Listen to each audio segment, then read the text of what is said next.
യുദ്ധഘട്ടത്തിൽ ഒത്തിരി പട്ടാളക്കാർക്ക് പരിക്കേറ്റും ഒത്തിരി ബുദ്ധിമുട്ടിയും കിടക്കും.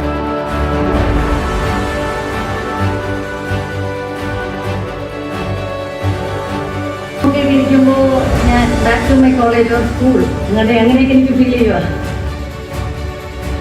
ഞാൻ പറയുന്നില്ല, ബിക്കോസ് ഇവിടെ ഇരിക്കുന്ന ആൾക്കാരൊക്കെ നിങ്ങളുടെ ഫാമിലി മെമ്പേഴ്സാണ്.